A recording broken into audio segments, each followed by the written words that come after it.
My wife passed away just before last Thanksgiving. It came out of nowhere and I'm somewhat broken. To make things worse, my stepkids have decided that since I'm not their father, they don't have to obey me anymore.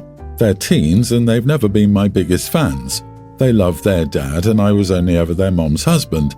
However, when Dina was alive, they treated our home well and me respectfully.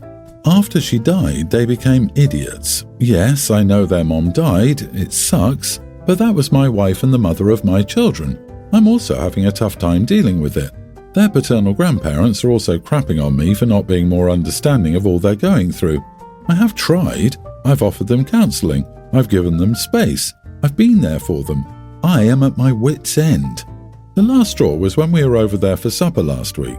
I said it was time to go so I could get the littles to bed. My stepkids said they didn't want to go and that I should leave them and return for them. It's a 2-hour drive. I said no. Their grandparents said I was being too hard on them and that I should let them stay. I'm having a hard time with 2 small children, the loss of my wife and 2 teen idiots without having my in-laws pile on to make my life more difficult. So I did. I also packed up their stuff. Instead of coming back for them, I dropped off their stuff at their grandparents' house. I have 2 preschool kids to take care of. I don't really have time to baby 2 teens that are just making my life harder. My house is clean for the first time in weeks. My kids are sleeping through the night. My stepkids would love to live with their uncle in the same city as me so they can finish high school with their friends. Everyone on their dad's side is against me. I don't care. I was told by both of them and by their father that I'm not to try to parent them, so I'm not. I actually do not have any parental rights over them. Their dad wasn't even okay with me being a contact for them at school, so his parents bear the contact. Their father works at a FIFO camp. He has no permanent home. He doesn't pay child support. My wife left behind a small life insurance policy which I will divide between the 4 kids. But I was the breadwinner in my house. I bought pretty much everything there for the last 8 years. So now it's all mine. My in-laws are calling me an idiot for abandoning the kids, but I have 2 kids that need me more. The older 2 have a dad and grandparents to help them. My kids do too, I guess, but they also have me and I want them to have a peaceful home. So, am I the idiot for dropping off my stepkids with my in-laws and saying that they're not my problem anymore? Hang on, this man doesn't even pay child support. Does his family know this is the case? Has anyone from Bio-Dad's side contributed anything to these kids, or are they just crapping on you instead? Not the idiot. If what you say is true and you've done everything within your power to help them grieve and transition going forward without their mom, then what else can you do? If their father wasn't willing to step up right away, then that says a lot about the dad and the in-laws, in my opinion. Wash your hands of that family, as they will only try to harm you going forward. Their father has no permanent home. Well, he needs to step up and get that changed. It sucks for him, but not really OP's problem. The father even said OP must not parent them, but, at the same time, doesn't want to step up. His ego doesn't want to be hurt by having someone else be a good father, so OP can be an unpaid babysitter and nanny and a wallet to boot. Heck no. The life of a step-parent. You provide, babysit, drive around, clean and cook, but heaven forbid you want to say in anything or parent a stepchild. OP is not the idiot to drop them off. Why are they in his house if he's not to be their parent? If OP has no parental rights with the teens, then he has 0 parental responsibility, and arrangements should have been made within a month of their mom dying to get the kids out of OP's house. It's abundantly clear OP is only tolerated as a resource rather than as a grieving person. Dude, you did nothing wrong. Don't let these people make your life more miserable than it is. Stay strong and focused on what is best for you and your children. I have a daughter tween, Brooke, from a previous relationship. Unfortunately, my wife passed a few days after Brooke was born due to complications from the emergency C-section. I've always wanted Brooke to have a woman in her life, so my sister has always helped. She's the closest thing Brooke has to a mom. 3 years ago, my sister moved about 6 hours away from us. Since then, she's been flying Brooke out at least 1 weekend a month and getting her on school breaks. Brooke loves visiting her aunt and views her house as a second home. It helps that Brooke has her room there. Now I'm engaged to Kelly, and Kelly has 3 other kids: Olivia, tween, Maddie, younger tween, and Luca, pre-tween. Kelly's kids have always been jealous of Brooke getting to visit her aunt because of all the fun stuff they do together. They have passes to Disneyland and Universal Studios. My sister lives on the beach, so they're always at the beach. They go shopping, hiking and horseback riding. She even taught Brooke how to drive, boat and golf cart, no car yet. I've asked Brooke to only talk about it in private, but tensions are rising between her and her step-siblings, so she's been rubbing it in to make them angry. Now my stepkids want to go with Brooke to visit my sister, but I'm saying no. My sister is basically Brooke's mom, but they have both a mom and a dad. Plus, I don't think my sister would like to have 3 extra kids in her house every time she wants to see the kid she helped raise. Kelly and her kids are saying this is unfair and favoritism, and that if Brooke gets to go, so should they. But Brooke doesn't want to let them go and says that if I try to make her take them with her, she'll move in with her aunt and won't come back. Am I the idiot for not sending my stepkids with Brooke to visit my sister? Not the idiot. Ask Kelly if it's fair your daughter has lost her mother and her kids still have theirs. No, your sister is already an angel for everything she did for you and your daughter. Don't let your fiancé destroy everything because she's selfish. Does she treat your daughter the same as her kids? Does the kid's father bring gifts and treat her the same as his child? I doubt it. Don't be a doormat. Your daughter has already suffered a lot. She does not need Cinderella's stepmother at home. You're engaged to a woman, your children don't get along, and your fiancé is trying to involve her kids in your daughter's life.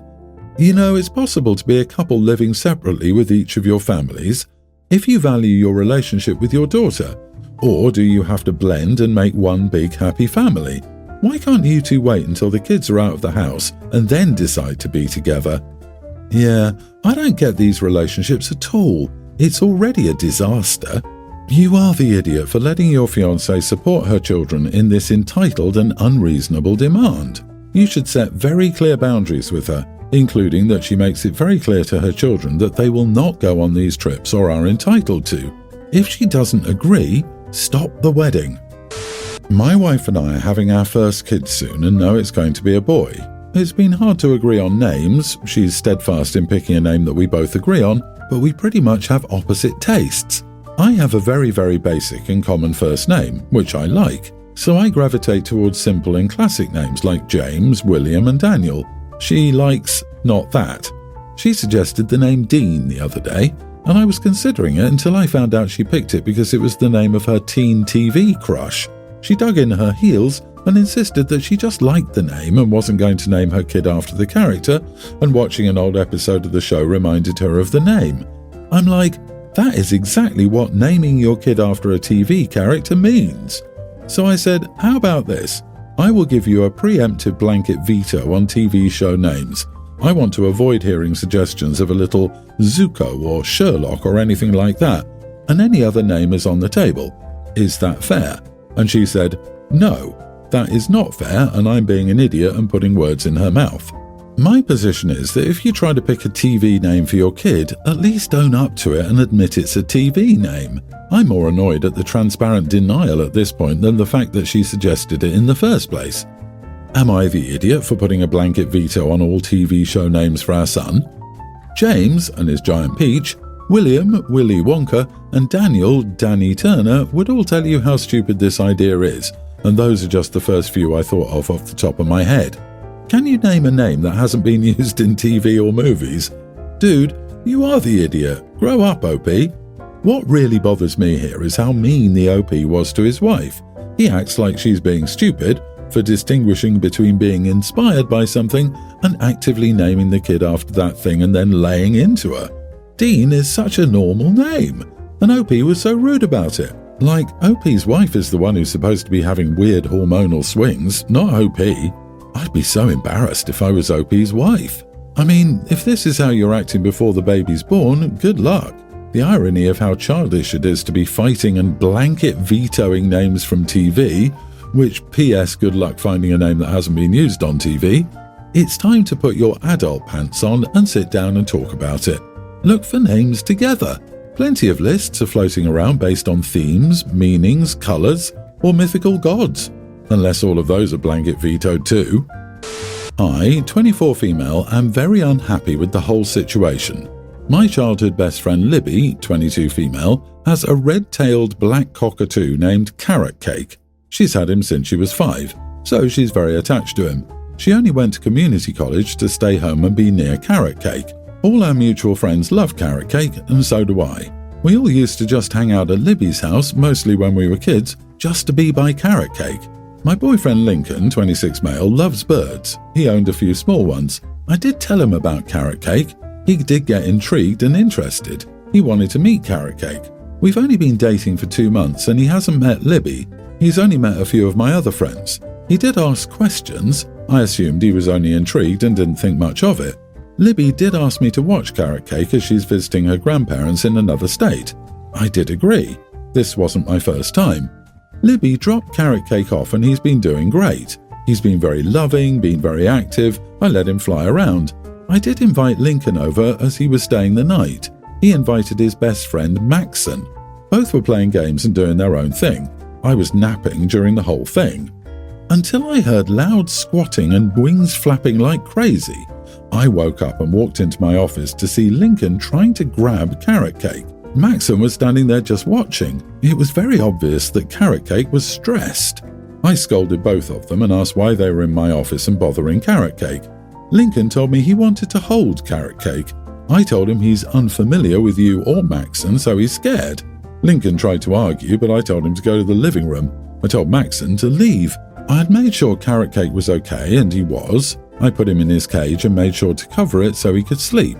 I locked my office and had the keys in my room with me. I told Lincoln not to go into my office without me. I just went back to sleep and asked Lincoln to go to sleep. So we both did. I woke up to my boyfriend gone and my keys misplaced. I tried calling him, but he didn't answer. I went to check on carrot cake to see he wasn't there. I freaked out and just knew Lincoln had him. I called and texted him until he answered.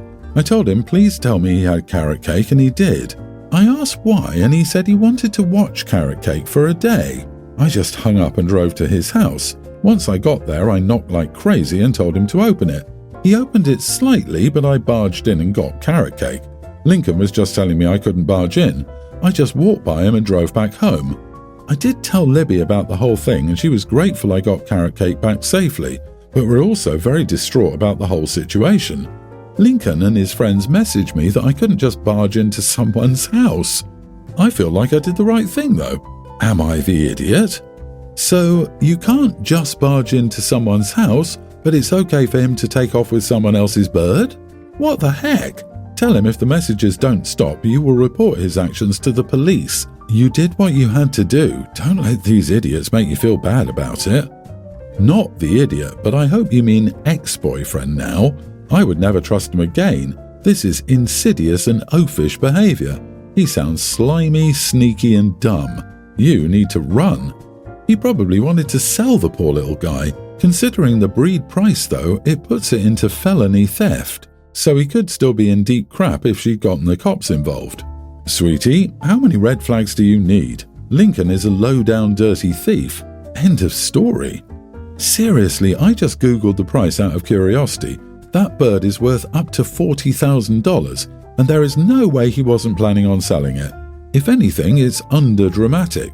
Because what else is stopping him from doing anything else? What else is preventing him from stealing OP's social, her credit card info, logging into her computer and putting in a keylogger or other spyware, putting in hidden cameras, making duplicates of her keys? There is no possible way to understate just how dangerous someone like that can be. I wouldn't trust that man with a handful of sand in the desert. If my sister 20 was cheated on and didn't do anything crazy, I, younger teen, would console her, but she retaliated by stealing the guy's 21 late sister's ashes and flushing that down the toilet. Said so herself. She was still in tears when telling me and our dad about it. Our dad told her it was okay and he had it coming. Then he looked at me and mouthed, "Say something." I only shrugged because I didn't know what to say. I never imagined such a situation before. It's such a mess. I literally have no idea what to tell her. I thought about telling her she was worse than the guy, but then I figured out that would only start some shouting. Later that evening, she just said that she would talk to her boyfriend and hear him out since she didn't give him a chance to explain himself after her friend told her she saw him with another girl at the mall. It occurred to her quite late that maybe her friend didn't see what she thought she saw. I didn't know she heard about the cheating from a friend. When sister got home, she said the guy denied it and told her he was with their mutual friends, so she called her friend. It took some pressing, but it turned out that this friend had a crush on the guy and made it up to break him and my sister up. However, Dad says I had to support her anyway and that I owe it to my sister because she's my flesh and blood. So I need to know if I'm wrong for not consoling my sister, who was cheated on. Darling, you are not the idiot, but if this is true, you should tell her to get a lawyer because she just committed a fairly serious crime. Someone who reacts with this level of crazy over gossip about what a boyfriend might have done without any confirmation is going to have a few trips to prison in the future. She did what? Geez, I hope the guy calls the cops on her when he finds out. Whether he cheated or not, what she did is just unacceptable and honestly totally messed up. You're not wrong. You seem to be the only person with a moral compass. Your sister needs counselling to help control her impulses.